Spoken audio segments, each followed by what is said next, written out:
my background is video games.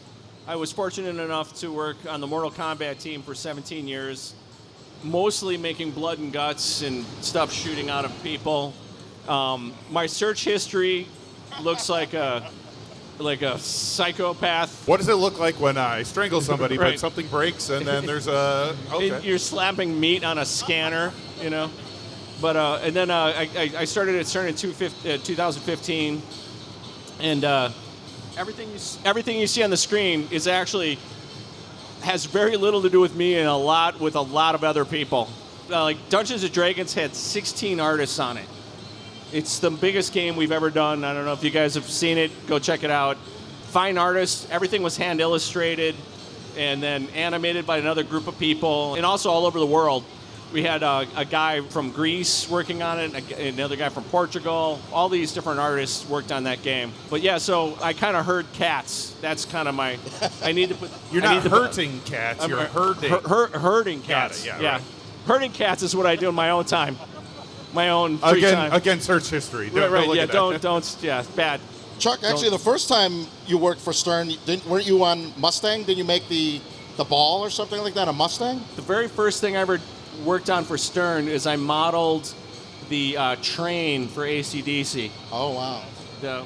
Okay. And I still, No residuals, the right? prototype is still missing. Yeah, it was an actual 3D sculpt that you're saying. Yeah, it was a 3D sculpt. Not for the screen. And I like CNC'd it in my basement on my home CNC machine.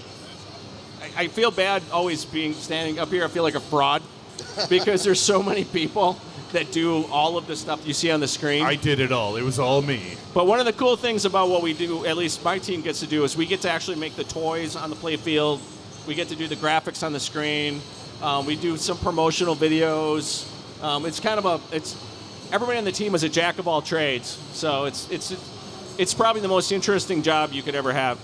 Yeah, and like you said, jack of all trades. Like Stephen Martin, on top of what he does, also creates like our overlays for the Stern streams that we do when we're doing broadcasts of like vault games and stuff. The graphics for we call it Jack Streaming Graphics. That's actually what it's called. Heck yeah.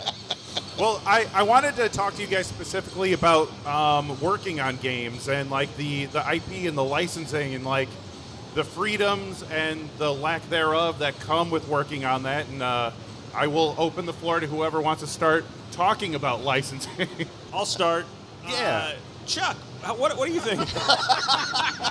I kid. No, obviously, I think in my side of it, with the 2D art of the cabinets, the back glasses, things like that, things that are static, it's a little easier to find the limitations and figure out how to work with licensors. Not every license is created equal.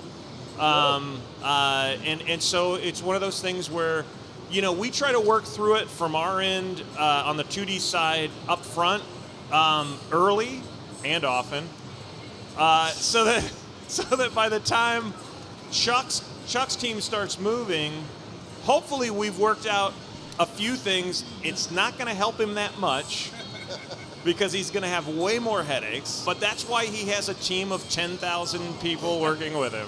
Would you say like a style guide's easier to work with on your end versus maybe what's happening here? Yeah, yes and no. So I can say from my own personal experience on the games I've worked on, like Deadpool, all the Marvel games in particular, they literally, because they're a creative force that is, they make how many products or whatever. I like to tell them how to do their job. Honestly, they were kind of easy. Like, they were kind of like, okay, just make sure that you don't do this, you don't do that, and a very short list. Other licensors, We're naming names. they might have 3 or 4 extra things we can't do. And Yes. with that, it's Chuck's turn.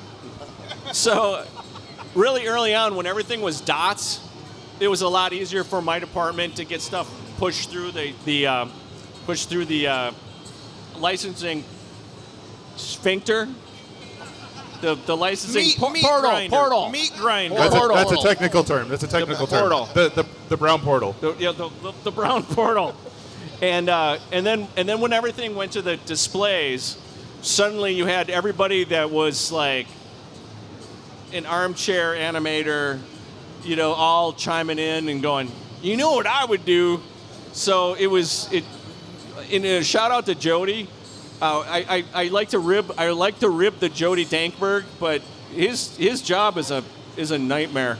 I would not trade places with him at all. Here's an example of a licensing nightmare. When you're dealing with a license that has actors in it, they all get to sign off on their likeness. And if you have 20 actors in the game, 20 actors are on the back glass, they all get to sign off on it. And sometimes actors don't like to sign off on things. Or anywhere remotely near the same time. Right. So in the case, one of the earliest examples of this, and the first time I met Jeremy was on the Ghostbusters. And Bill Murray was like, I'm not signing off on anything. So we deleted him from the game. That is true. A true story. Yeah. And then when he saw the backlash didn't have him on it, he went, fine. And then he signed off on it. Yeah. But we didn't we had Bill Murray like 3 or 4 versions, right? With the ecto glasses, yeah, he had the glasses slime. on. He was covered in slime, all kinds of stuff. It was Silhouetted out. It was pretty bad. Yeah. So, but I mean, it was one of those things where like the game has to ship when it ships.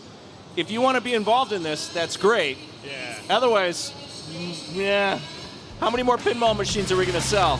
Yeah. We walk it off.